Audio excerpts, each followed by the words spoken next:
Oh, hello everyone. Evening. So, it's very hot again. I'm told it's going to be a bit cooler next week. But yeah, I thought I would start off. Some conservative, obviously, many of you have already seen this. Some conservatives appear to be having a difficult time adjusting to being in opposition. Kemi Badenoch and particularly Victoria Atkins. I'm gonna point out. So I'm just gonna a couple of things here. Oh, let me just get rid of this. I'll put that up in a minute. So this is Kemi Badenoch. I just want to show you trying to interrupt someone. That's Steve Reed, who's now the Secretary of State for DEFRA, Department for Environment, Farming and Rural Affairs. That's relatively tame compared with what came next. Now, let's just go over what's happening here. So, Cabinet Minister is giving a speech. What happens at these things? You actually get a set amount of time, because unlike in the House of Lords, where you can like filibuster, in the House of Commons there's rules to stop that sort of behaviour. So you have a set amount of time to make statements. Now, it's usual for you to give, because other MPs will say, you know, can I intervene? Because they'll want to ask something or make a statement. And every now and then, whoever is giving their statement, which could be a member of the opposition or the government, in this case the government, will say, yes, I give way. They don't have to, by the way. They never have to, but they may choose to give way. So in a lot of these speeches, if you've been watching them, some people are going, yeah, okay, I'll give way for you for a moment. But they don't have to. Now, what was happening here is Steve Reed wanted to address a load of points, and he wasn't answering interventions from the few at the front. So that includes Stephen Barclay, who was actually his opposite number. Kemi Badenoch had nothing to do with it, and neither did Victoria Atkins. So Kemi Badenoch's behaviour itself was quite bad, because she physically got up to the dispatch box and tried to interrupt. And I mean, it's normal for MPs to keep saying, can I intervene? Can I intervene? And sometimes they get quite annoying about it. And Steve Reed did actually make the point, sorry, there's only 3 minutes left and I need to finish this off because I'm trying to answer other people's questions, right? But the Victoria Atkins one was completely mad. Let's just have a little look. For those who haven't seen it yet, this was... I'm not sure I've ever seen anything like this. NHS with 40,000 more appointments every week, 8,500 more mental health professionals, and a hub in every rural community to tackle loneliness and the mental health crisis. I mean, she... And look, hold on, I just want to go back a bit. Look what her reaction is. So, I mean, actually, first of all, like, she's up here. Right, hold on. She's actually leaning on the dispatch box like she's the one giving the speech. He's still talking. He hasn't given way. And she's shouting at him. The bloody deputy speaker's away with the fairies. He's like daydreaming. Then someone sort of says, hang on a minute, mate. And he suddenly realised this is a... I'm not poking at this, but this is like a Conservative deputy speaker. I'm sure it's nothing to do with party politics.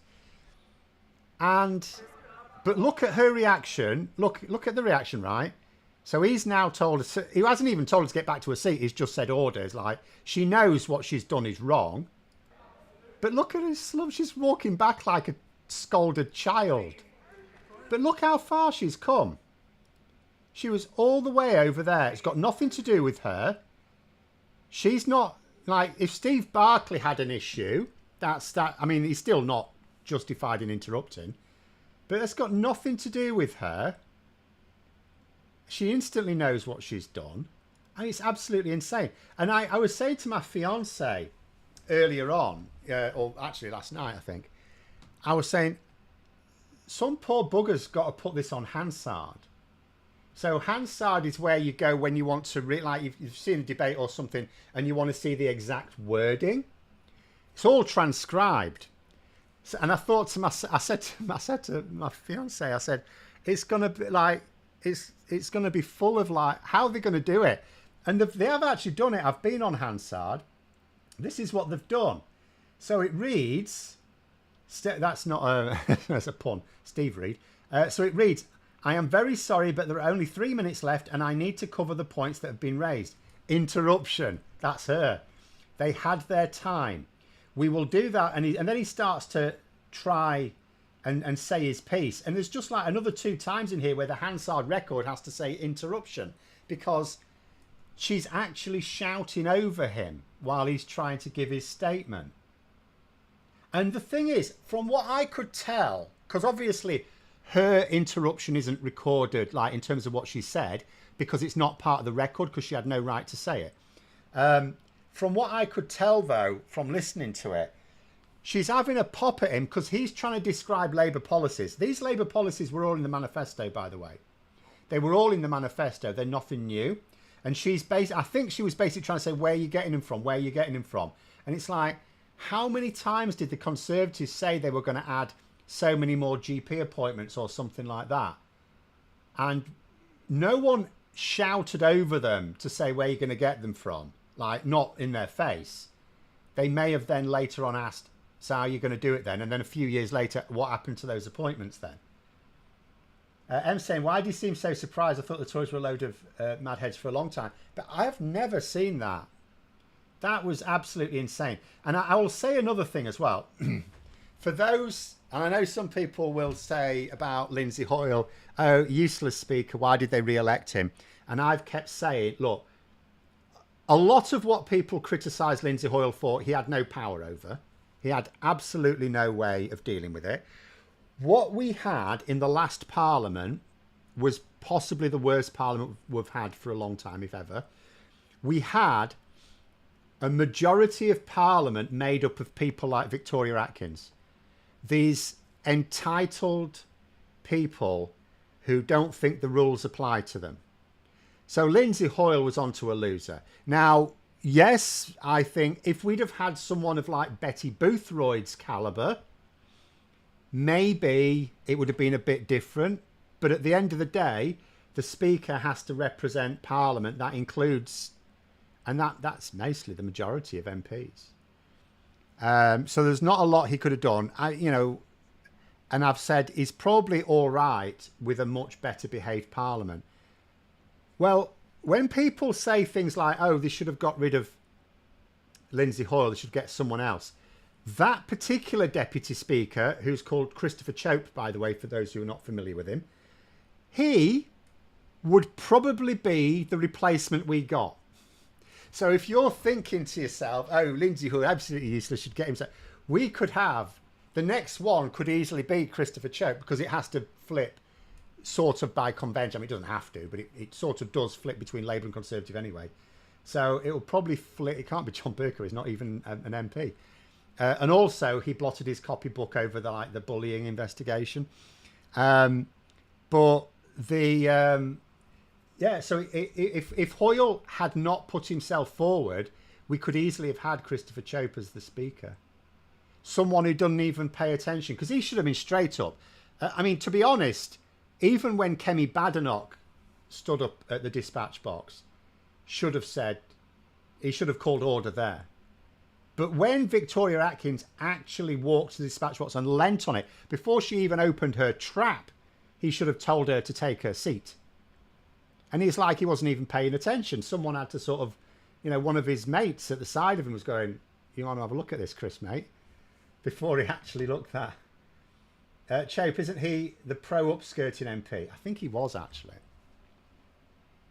I think we'd have to check on that. You may be right that he was the one who opposed that. But, if it's not Hoyle, he would be one of the prime. I mean, he's one of the deputy speakers. He's one of the 2 Conservative deputy speakers. I don't actually know who the other one is actually. What's the procedure for selecting the Speaker? Easy, MPs just vote on it. People put themselves forward, of course. You can't just pick a random person. So people who think that they have the experience to understand They have obviously helpers, expert help, but the people who think they understand parliamentary procedure. So you're talking about people who've been an MP for a long time. They know the score. They will put themselves forward, and MPs just vote on it. And I will point out, Lindsay Hoyle was re-elected unanimously. It wasn't. He didn't even go to a formal vote. There was no opposition to it. MPs are happy. So the same Parliament. I mean, he's been Speaker technically he was the Speaker at the tail end of the 2017 to 2019 Parliament, because Bercow had stepped down. They elected Hoyle just before the election. So then he was, unanimously approved last Parliament, and he's been unanimously approved with a completely different Parliament this time. People are, MPs are happy with him. And it was a majority Conservative Parliament that were happy with him last time. It's now an even bigger majority Labour Parliament. They're happy with him. They're fine with him.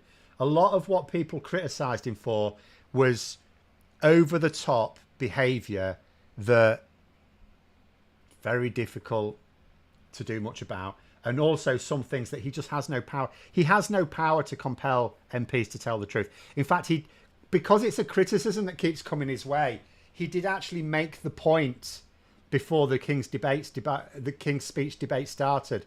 He doesn't have the power to compel members to tell the truth. He has the power to eject members if they say they're lying, but not to compel them to tell the truth. When do we get PMQs back?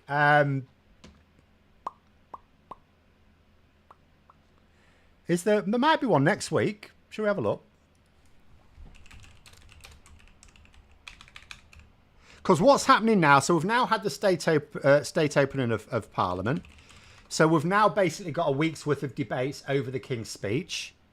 Then Parliament can get to work actually legislating. So it may be, because Parliament doesn't go into summer recess until the end of the month, we may get one next week. Yes, we get one next week, next Wednesday. I'm not doing a video on it, unless it's really exciting. I don't want to go down that rabbit hole. When can we expect a video on the criteria for Labour government? It's a very good question. You're not the first person to ask that. I did say that, and what happened was, there was me thinking that after the election, I knew the Tories would sort of melt down a bit, but I did not expect the amount of news that has been coming out. I thought it would be a bit calm, in all honesty, and the Tory leadership contest was a very predictable source of interest. Given that Reform UK actually won MPs, obviously that added another dimension to it.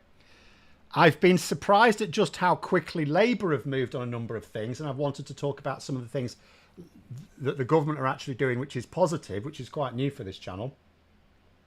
And then, so the obvious time to do it, because I have worked it out, is I've been doing a few videos as like my sort of spare third slot, but over this week it's been very hot. So by the time it's got to the point where I've been thinking about doing a third video, I've just been too hot, in all honesty. So, but I will do that. I mean, there's no massive rush on it, I suppose, but I will do that next week. But it will include things. I was quite clear about how I will judge them. You have to do it on something.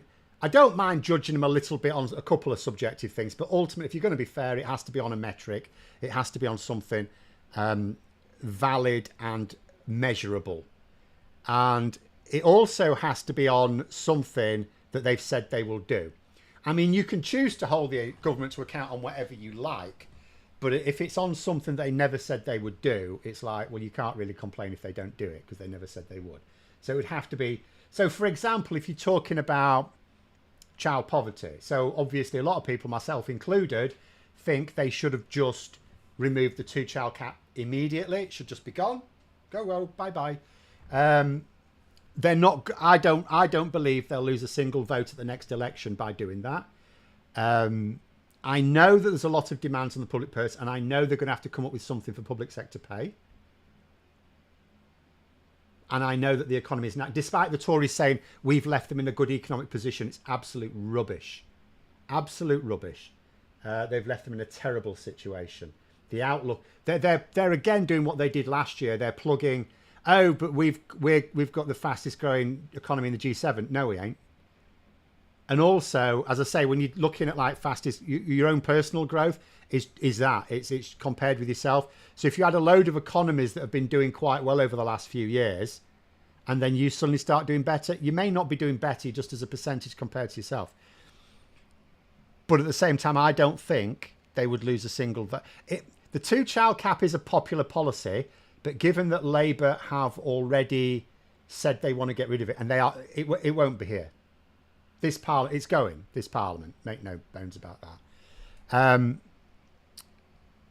I mean, they've effectively said it wasn't in the manifesto, but Keir Starmer has since the election said it's going, just not yet. But in terms of how do you judge them, you don't judge them by do they get rid of the two-child cap on benefits. You judge them by the rate of child poverty. At the moment, there are 1.6 million children in poverty. The official figures say 1.6 million children in poverty.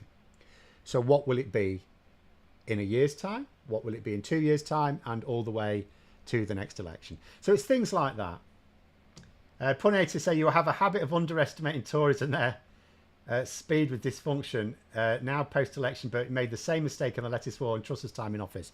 Because it's really hard to predict something that relies on people abandoning all reason. Because I do also say, and I've done it again today with the Badenoch potentially defecting to Reform UK, I have basically said it makes no logical sense for her to do that, at least not this early in the Parliament. At the same time, you cannot take account of lunacy.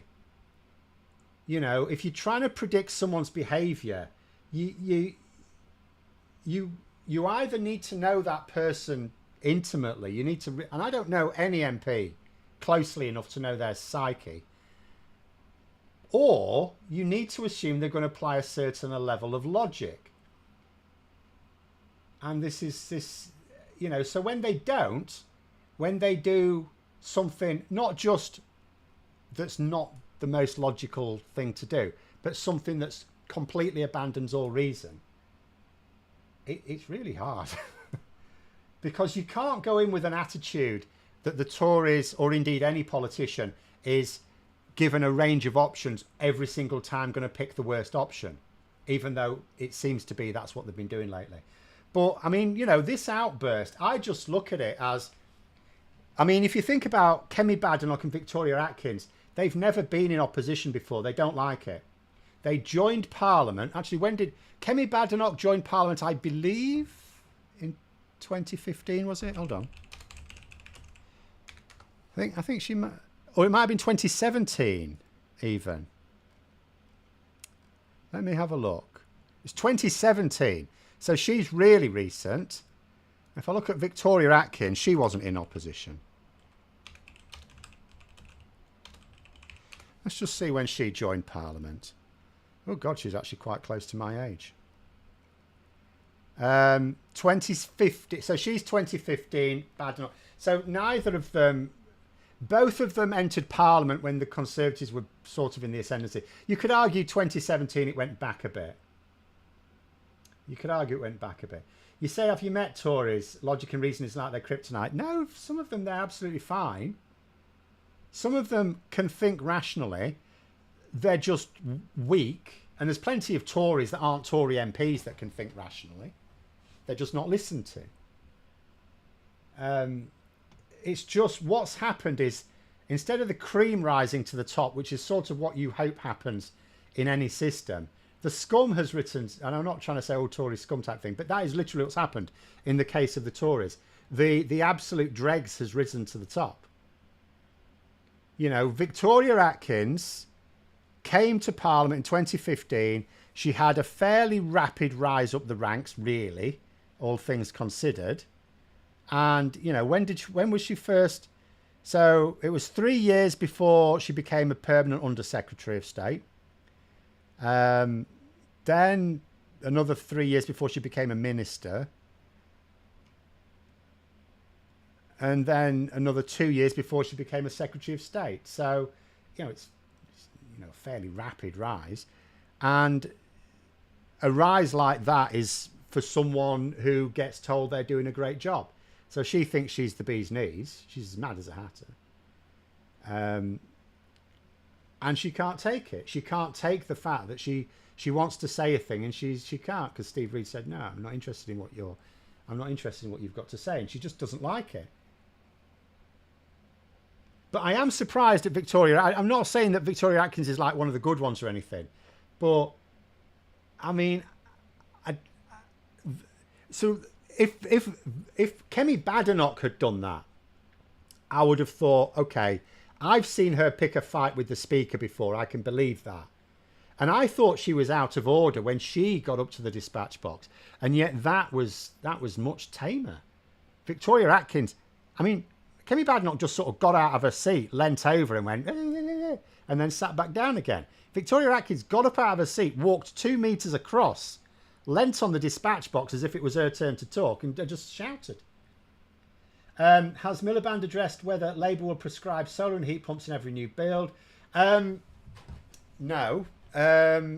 Solar, so because my fiance works in the construction industry, even with the regulations the Tories put in place quite recently, new builds will effectively have solar panels anyway.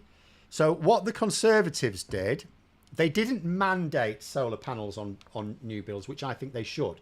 I think every sun-facing surface, you know, if you're going to build something new, there's no excuse for not putting a solar panel there, unless the nature of the build, like, I suppose if it's like something that has to have, it's like a collection for something else.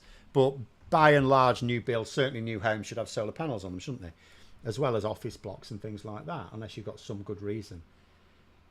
But the Conservatives didn't mandate that. But what they did do was put something in place where you had to like pick something, and solar panels are the easiest thing for builders to pick. So in reality, that is already happening. But in terms of heat pumps, unless I've missed it, I've not heard anything on that. I think heat pumps are, I don't know about that. But again, we will find out once all the planning reforms go through, won't we?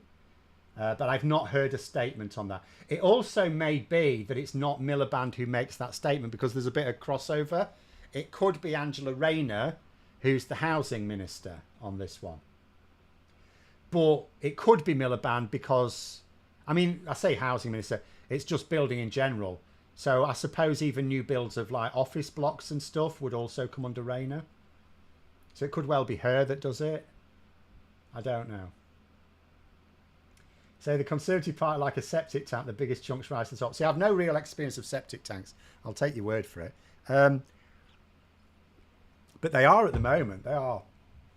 I mean, it's unbelievable. Oh, Ivan Ambrose there saying, Kemi Badenoch was very patronising towards Angela Rayner yesterday in the House of Commons. I thought it was hilarious. So, I mean, you could be referring to a couple of things. What you may be referring to is that Kemi Badenoch said that her party would be a tough act to follow in government, because that's what they're trying to say now. The Tories go, oh yeah, it was all very easy for you in opposition. You got to govern now. It's all trickier now. You'll find it's hard. You'll see what a great job we did. Now, if I take you back 2 years ago, the Conservatives were having a leadership contest then as well. They're basically about to have their third leadership contest in 2 years, and for obvious reasons. And there was, when it got whittled down to the final 5, which included Kemi Badenoch, there was a debate, wasn't there? I can't remember if there was a debate earlier, but there was a televised debate, definitely with the last 5. And in it, all of the candidates spent their time trashing their own party's record in government. Oh, it's all broken, it's all trash, it's because we didn't do a good enough job.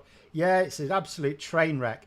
And I remember at the time, all Labour did, all some Labour staffer did, is they clipped what the Tory candidates were saying about their own party's record in government and just put out a Twitter advert of it.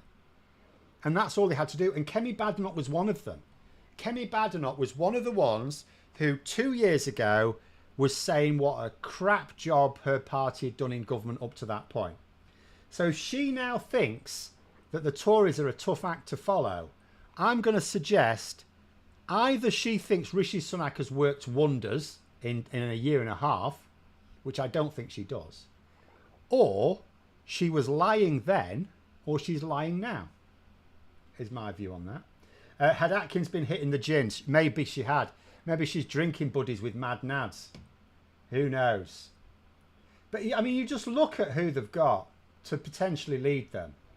And granted, and I've done a couple of videos talking about the fact, there's this real split in the Conservatives wanting to have a longer contest to try and, so that the ones we'd have to say are the front runners are not, because who are the front runners? Kemi Badenoch, Priti Patel. I mean, at the moment of the front runners, Priti Patel looks the more balanced. I'll tell you, do you want me to tell you what I think the Tories' greatest achievement is? The current Tory party? Do you know what I think their greatest achievement is? Getting us to think kindly on some of the worst people in our lives. I mean, I say our lives, some of our lives, shall we say. When I was growing up, or when I was a young man growing up in a mining village in South Yorkshire, you tried to tell me, when I was, let's say 20 years old for the sake of it, by the time I had a decent, I had a working political brain, shall we say. I'd been interested in politics from a very, very young age. I didn't have any great political wisdom for most of my childhood, like most children are unlikely to. But, let's say by the time I'm 20, I'm properly turned on to politics. I'm maybe making the odd intelligent comment about it. I'm getting ready to vote. Even though I've been able to vote for 2 years, my first general election just happened to fall just before my 21st birthday. You tried telling me as a 20-year-old, oh, that Margaret Thatcher, she wasn't that bad after all. You tried telling my 20-year-old self that. I would just stare at you until you went away. And yet, what have they done? They've made us look back and think, well, bloody hell, at least Margaret Thatcher believed in things. We're even now, and I can't believe I can say this, we even look at Priti Patel and think, wow, she wasn't the worst Home Secretary ever. It's unbelievable. Unbelievable. What does the shadow cabinet look like now? Oh, I could tell you. I did have a look at it. Let's have a look. So actually, I'll just put it up for you.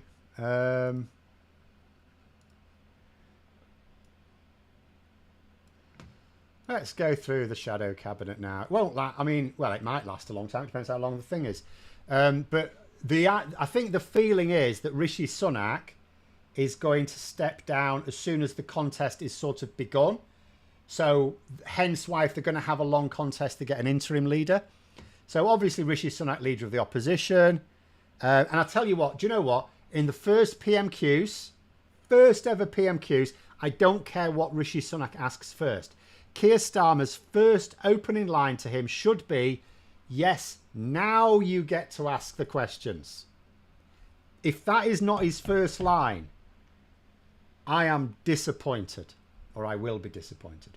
Anyway, Jeremy Hunt, still Shadow Chancellor. Laura Trott, still Chief Secretary of the or Shadow, all of these Shadow. I'm just going to say the name. I'm not going to keep putting Shadow in front of it. Shadow, Chief Secretary of the Treasury. Andrew Mitchell is the Foreign Secretary or Shadow Foreign Secretary, because obviously there's absolutely no point in David Cameron being Shadow Foreign Secretary, because he can't, who's he going to shadow? David Lammy? I mean, that doesn't work. So there's now an MP that's the Shadow Foreign Secretary. James Cleverly's still at the Home Office. Damien Hines for Education. Obviously, a lot of the previous cabinet lost their seats, so there had to be some changes. Oliver Dowden still shadowing his old role. Kemi Badenoch has moved to be opposite Angela Rayner. That'd be hilarious. Absolutely hilarious. I mean, we've already seen one example of it, haven't we? James Cartledge, Defence. There's not a lot for him to do, quite frankly. In fact, Labour, to be fair to them, have actually made a point, even though, and I've said this before, even though they straight away provided more support for Ukraine, they're making a big point of it. It's actually sort of the same. They're showing real national unity, not slagging off the previous governments behaviour with Ukraine. Not that there was a lot to slag off when it comes to military aid anyway. Mel Stride is still at work and pensions, which is where he was before. Kevin Hollyroke is now at business, which is where Kemi Badenoch was. Claire Coutinho for energy and net zero, so she's opposite Ed Miliband. We've seen a bit of that already. She's useless. Edward Argar for justice. He needs to just keep quiet. It's not his fault. He needs to keep quiet. Victoria Atkins still at health. Steve Barclay still DEFRA. M saying, wow, I never thought I'd hear the words Priti Patel looks the more balanced. But, you know, you compare her to Suella Brav. I don't think Suella Braverman's got a cat and else chance now. But, you know, she's in the running. Suella Braverman, Kemi Badenoch, Robert Jenrick even. Even though under normal circumstances, like a few years ago, you would have said that Robert Jenrick would be the most balanced out of that crew. But he's probably pretending. I don't think he's had like a personality change or anything. But he has decided that performative cruelty is the way to get on in your career with the Conservative Party. So Robert Jenrick has basically, he's turned himself into Suella Braverman without being quite so toxic to his own party. Toxic to everyone else, but doesn't pick fights with his own party. That's what Robert Jenrick is now. So in actual fact, Priti Patel probably is. If you had to pick from those four, she would probably be the least nasty, which is a remarkable thing to say. It just so shows the strength and depth of their utter abomination. Maggie wrecked the economy. Yes, twice. She did it twice and got away with it. But she believed in things. I mean, they were quite heartless things, but she was consistent, whereas the current lot are not. They just believe in cruelty for the sake of cruelty. Helen Whately at Transport, she should have lost. Unfortunately, the people in that constituency did not get the tactical voting memo. She was not far off. There was plenty of tactical voting potential there, which was unfortunately not used. It was one of those very few constituencies where there was an obvious tactical vote and yet no evidence of much tactical voting. She should be gone. But anyway, she's there. Andrew Griffiths for Science, Innovation, Technology. You'll not hear much from him. Lord, don't care. John Lamont, Secretary of State for Scotland. How many MPs have they got left in Scotland now? Hang on. Oh, no. Someone tell me. How many MPs have they got left in Scotland now? Can't be many, so he's not got much work. Actually, I say Lord, don't care about him. Actually, no, we should. I remember him now. Yes. He's the Shadow Secretary of State for Wales. Now, as I've said, there's no point in having a Shadow Secretary of State who's in the House of Lords because what's the point? You can't do anything and you can't ask your opposite number questions. Whereas Rishi Sunak was forced into this because he hasn't got any Welsh MPs left. I mean, there may be MPs who are Welsh, but he doesn't have any who have a constituent who represent Wales. There are no Tories representing Wales. So it was considered better to have a peer that represents Wales at least. M saying there, regarding Patel, indeed, I'm all astonishment. Tories are more abominable than I thought they were. I knew that they were bad. Doesn't bear thinking about Patel is best. Out of that collection, there are other potential leaders, but if you look at the situation, the members are not likely to vote for them at the moment, which is why some Tory MPs want a longer contest in order to allow more moderate Tories to make their pitch to the members at the conference. And the ones who want someone like Patel, Jenrick or Badenoch desperately don't want a long contest because they're happy that the members are going to pick one of those nutters as it things stand. Going down the list, Alex Burghardt, Northern Ireland. I don't know whether he'll be any good at that or not. He may be. Who knows? Chris Philp, Leader of the House of Commons. He's a smarmy little so-and-so. He's a nasty piece of work, is Chris Philp. Really is.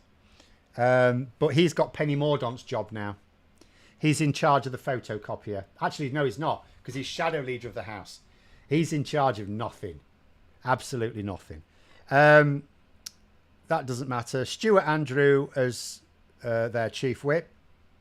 He might be fine for that. I don't care. Jeremy Wright as Shadow Attorney General. Again, he's not going to have much work to do, so it doesn't matter. So that's the Shadow Cabinet. Did someone mention how many? Oh, they've got 5. Oh, the Tories have got 5 seats. Didn't they have 5 last time? Did they gain one? Have I missed it? I know they lost one to the SNP. Does that mean they gained one somewhere?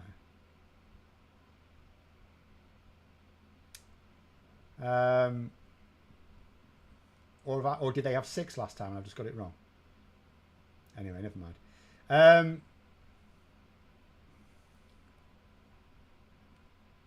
Right, let's see other questions anyway. People have been saying how quickly Labour settled into the role. They don't look like a new government. They look experienced. All their prep work has definitely paid off. Well, we will see.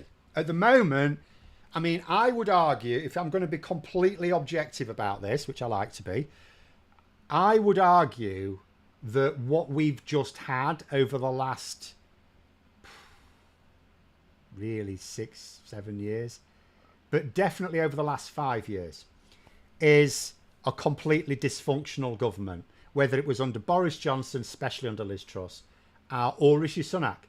They were completely dysfunctional.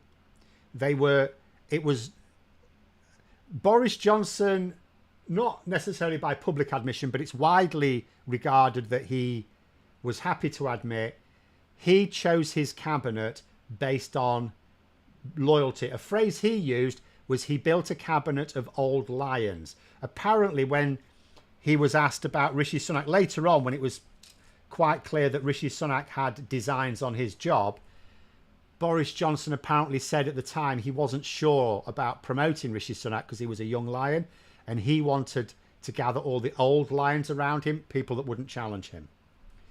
So that was Boris Johnson's attitude to getting his cabinet, not getting the best people in the job, but getting the people who would... I mean, you don't obviously invite people into cabinet who are like diametrically opposed to you, because then something will blow up and then you end up with a resignation or a sacking because they won't accept ministerial responsibility for something, and that's very damaging. So you can only promote people who are going to buy into your vision, sure, but that's not the same thing as blindly loyal.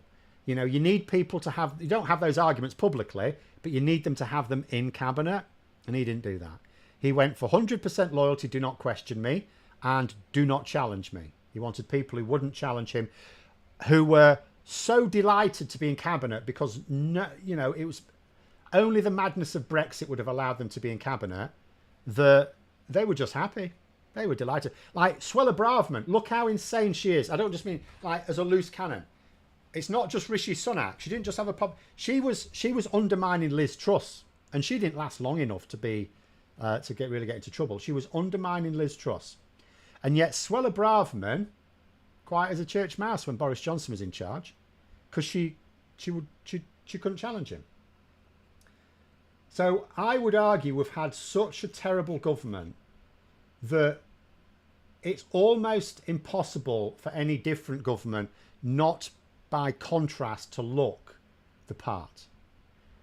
But I will still say, they can still slip up, or they can be told they slipped up. I mean, the latest one today, Sky News are trying to suggest that the government have slipped up over that IT outage yesterday. And it's like, oh, they weren't very well prepared for this, were they? Very well prepared for what? What happened with that outage? A guy working in Texas for a private company did not carry out a test properly. So it's human error, right? Something that I'm told by programmers should have been standard wasn't really done, and it bit them on the arse. The company had no automatic checking process to cover in case someone didn't do it, which is a thing that should be possible. And it also was based on the fact that, well, actually, someone I saw also mentioned using C++ has a particular weakness for this, but there could be other good reasons to use that language. So I'm not going to criticise that. I don't know enough to criticise that. But then there's also a weakness in Microsoft in that when something like this happens, they don't have a good way of dealing with it. None of those things were things that Keir Starmer could possibly have known about. Absolutely insane. So they're desperate to find some emergency to pin on them. But there will come a point where something happens that the government maybe should have foreseen. So we will see how they respond when they're under proper pressure. And there's plenty of proper pressure coming. Don't worry about that.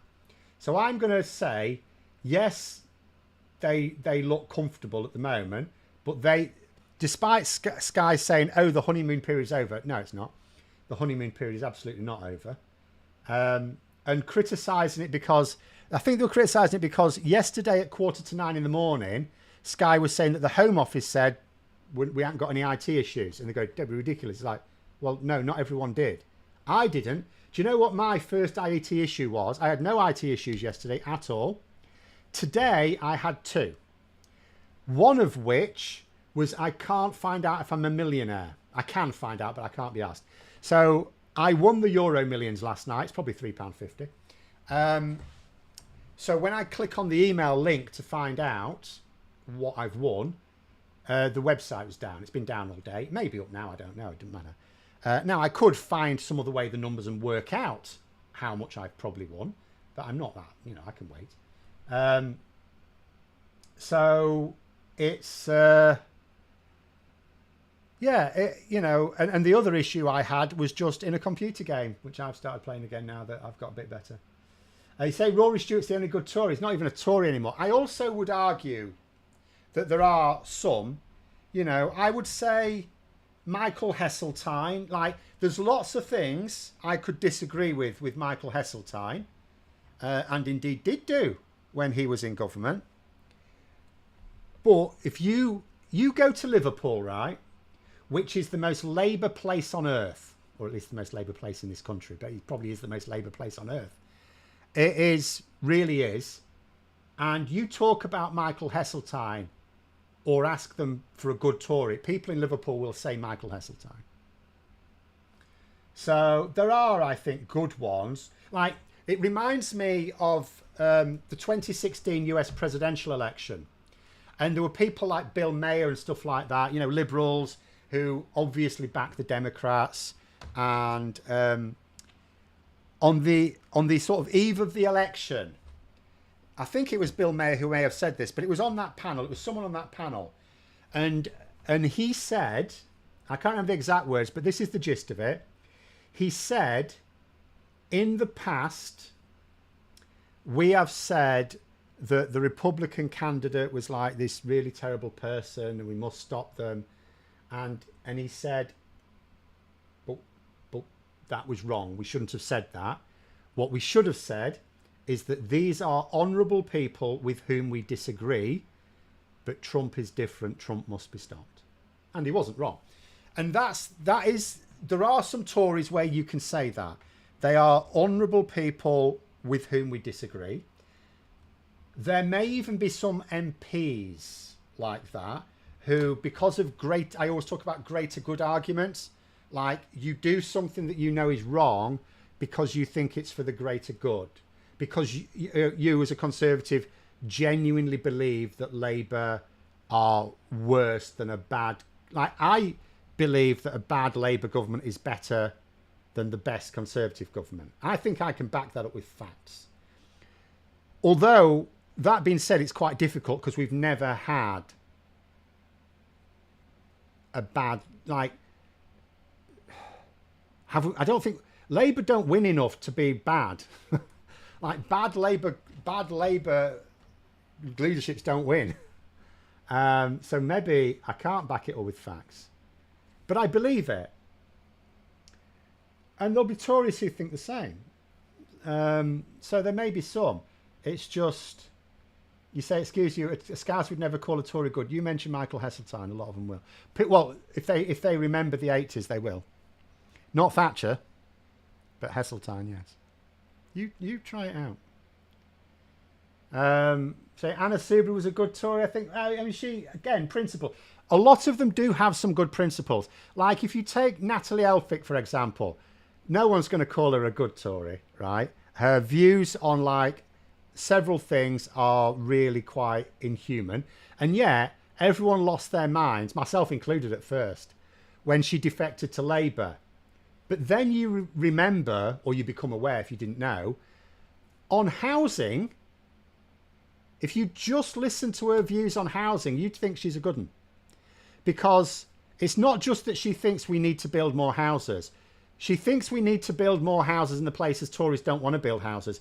And she thinks that homelessness is a disgrace. She thinks that young people not being able to get on the housing ladder is a disgrace. So sometimes you can listen to a person on a particular policy and you'll think, oh, you seem quite decent.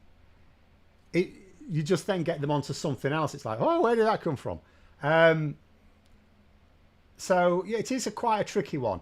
What I think is fair to say is that the decent Tories have either been a very, very small minority for a long time now, or they've been gaslit by the political vandals in their party into thinking something. They've basically got Stockholm syndrome.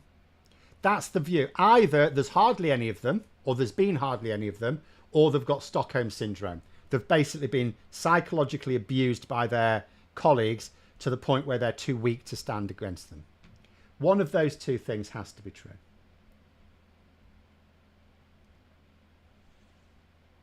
They say Labour from 1973 to 1975 was terrible. The Conservatives were in power in 1973.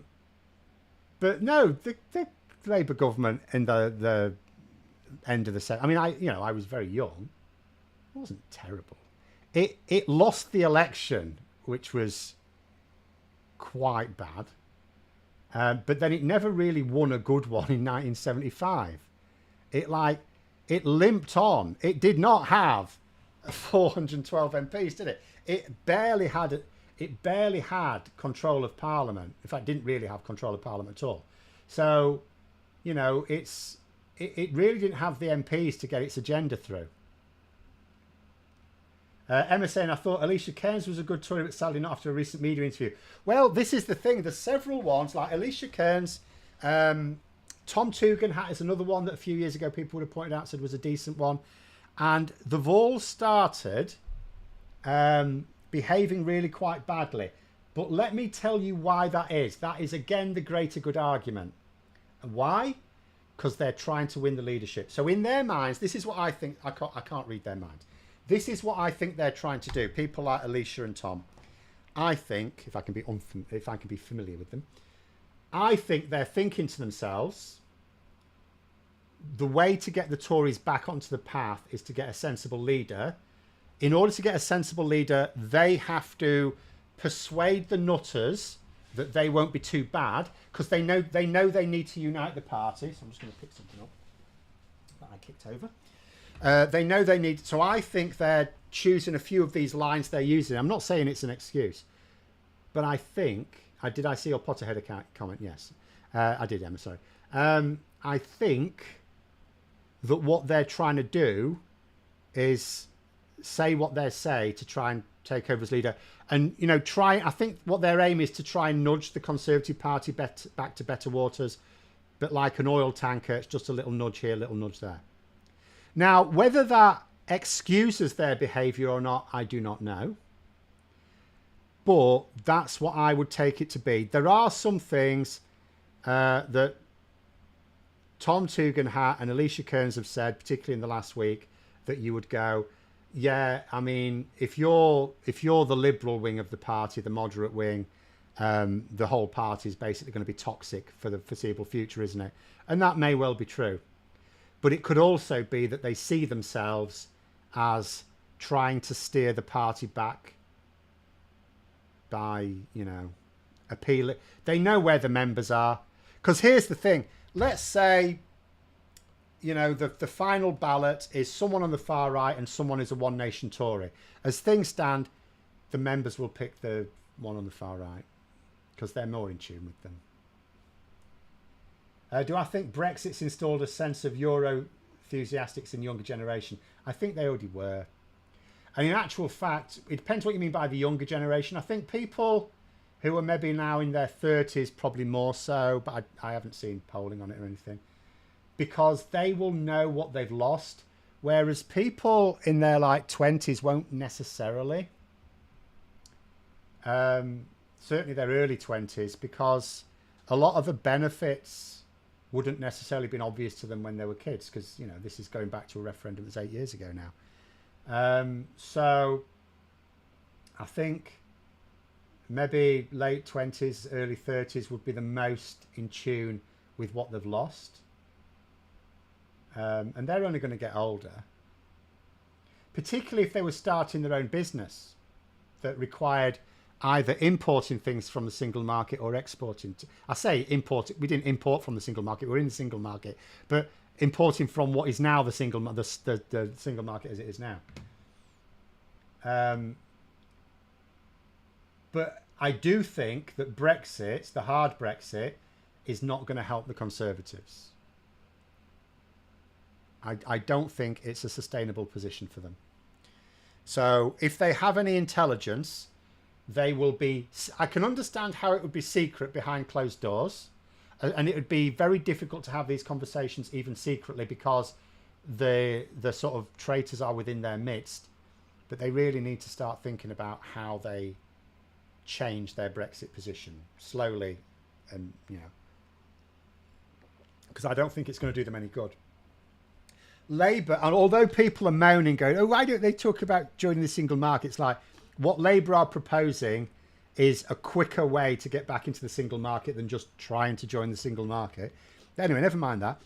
Labour have been, you could not, if you sort of take away the red lines, EU membership, single market, customs union, even freedom of movement, if you take those four things out, Labour could not be more pro-EU. Keir Starmer basically offered the most contrite apology I think I've seen a head of state offer for something that wasn't like genocide. Do you know what I mean?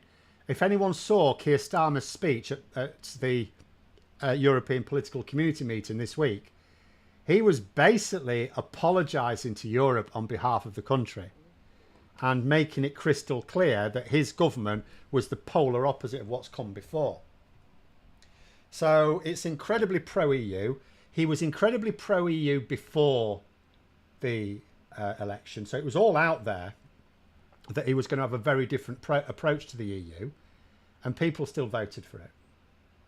So the Tories cannot look at Brexit and consider it to be...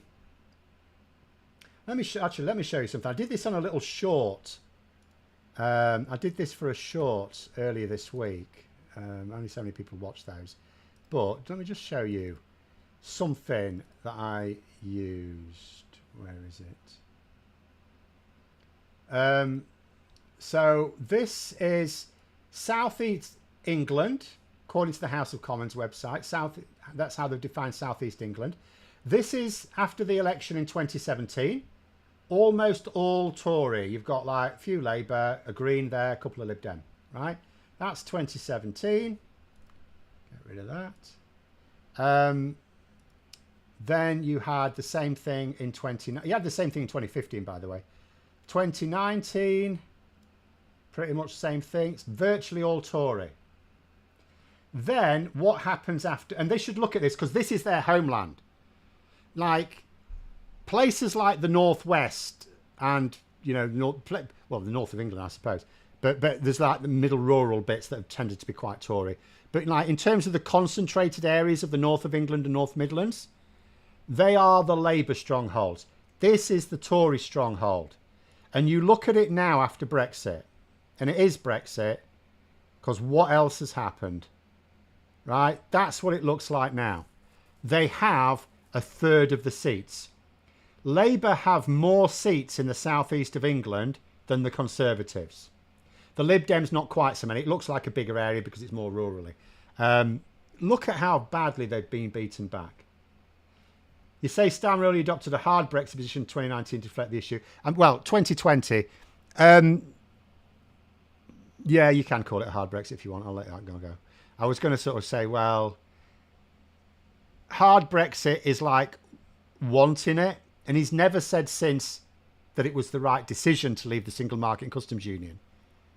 Granted, he doesn't like saying it was the wrong decision because he don't want to piss people off, but he's never said, and he does remind people he wanted to stop it, and he's quite open about that. But look at what happened. South East England, that's what's happened now. From having almost all the seats to like, and there's 91 seats there. So we count how many, look.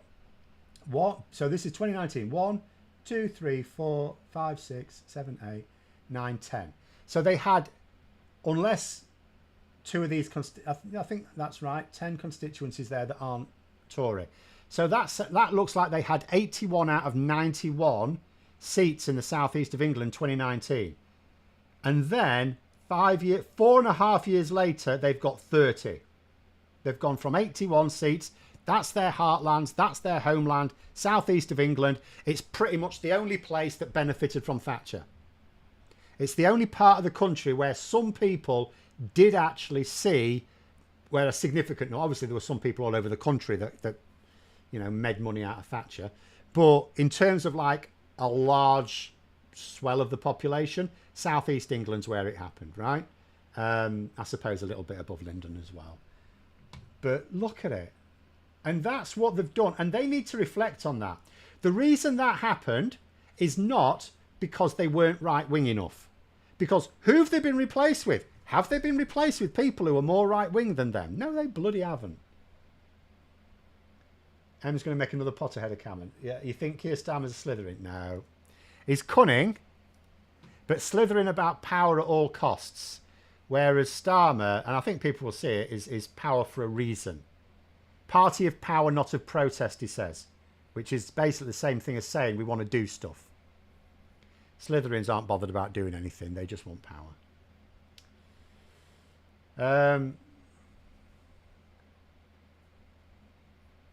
But anyway, there it is. What happened to the by-election seats? I think Mid Bedfordshire stayed, didn't it? I'd have to go through them all. North Shropshire, I think the Lib Dems kept hold of, but I didn't do a particular sweep on them, so I can't say. The Tories did lose Uxbridge though, but then the boundaries changed. So for some of them, it's not a direct comparison because boundaries changed. Some of the boundaries, and I'm not going to go over them all to try and find out. Some of the boundaries may have made it harder for the Tories to win them. So they wouldn't have been like for like anyway. Obviously Blackpool, the Tories were never getting that back anyway. So in terms of the by-elections, should we go? Actually, let me just check one. Let me just try and check one. There's check because the first really big by-election was in 2021. Boris Johnson lost Chesham and Amersham before any of the scandals, and I think that may be still the same constituency. And yeah, the Liberal Democrats held it. It says Liberal Democrat gained from Conservative. That's compared to the 2019 general election. But the Lib Dems won that in 2021. And let's have a look at the results. Oh, they won it quite comfortably. So yeah, I mean, the by-elections. Oh, Mid Bedfordshire's Tory again, is it? Oh, okay. Oh, Labour Mid Bedford in the next constitution. Yeah, that'll be boundary changes. Because the boundaries did change. So some of the by-elections were not technically rerun at the general election because some boundary changes were so severe it did make it a fundamentally different constituency. But anyway, there we go. Jeremy Hunt put his own money into retaining his seat. Well, over a period of years, he didn't like dump £100,000 in as the election was looming because he wouldn't have been allowed to spend it anyway. But yeah, he put £100,000 of his own money into fighting his constituency over the whole of this parliament, which shows how desperately he wanted it. Interesting, though. Interesting. Because you could imagine in government, of course, if he thought he was still going to win power, there's a lot he can do with that.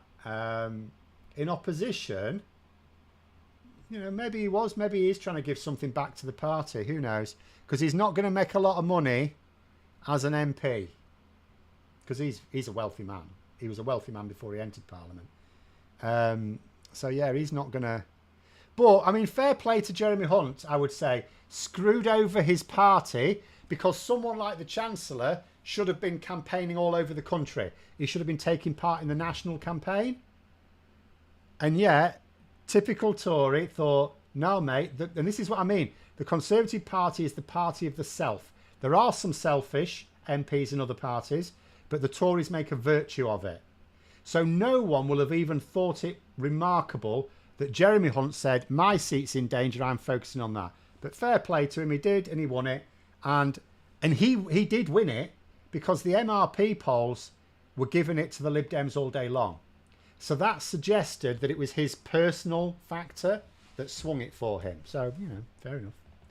Fair enough. It was the only Lib Dem target they didn't win, I believe. Oh, Hunt donated 127,000 in the end, yeah. And I thought I donated a lot to various groups over the course of this election, mostly Labour. No other political party, just for the avoidance of doubt there. But yeah, to be able to donate 127 grand over even a 5-year period to a single political party. It's nice to have that sort of money. Punator, my Hunt theory is he wants to be the Cameron when it looks like they might get power back. I think he's peaked. I don't think, like, here's the thing, that won't work. When the Tories are ready to come back to power, it's not going to be with people who've got their fingerprint. The Tories failed so hard. So, like, if you think back to 1997, like, people, I mean, if you think about the two issues that people seem to have with the Tories, first of all, the sleaze. But that was, no one really blamed John Major for that. It was like, they saw it as others letting him down, but it was still the Conservative Party, right? And the other thing was, they'd just been in power for so long and people just felt they'd run out of ideas, which they probably had. But that was it. They just seemed tired. This Conservative government, yes, there's the sleaze still. I mean, it's way worse than sleaze. Yes, they'd obviously run out of ideas. They were doing nothing. But at the same time, they were doing nothing when there were obvious things to do. They weren't even, like, keeping a lid on problems. The Tories really were very destructive, and people have seen it. So the idea of building a group of people to lead them that has their fingerprint... I mean, to begin with, they'll have to, because the leader will be someone who's probably quite prominent. Although, ironically, if Alicia Kearns got the job, she's not that well known. I mean, even Priti Patel. This is why I do think Priti Patel has a really good chance. Because she doesn't have her fingerprints on the real damage, which is over the last couple of years. No one's going to blame her for Partygate. She could easily have not known anything about that, although she probably did. But, you know, she could easily not. And that was the main scandal with Johnson. No one's going to blame her for anything that happened under Liz Truss or Rishi Sunak because she was a backbencher. You know, so... It's... But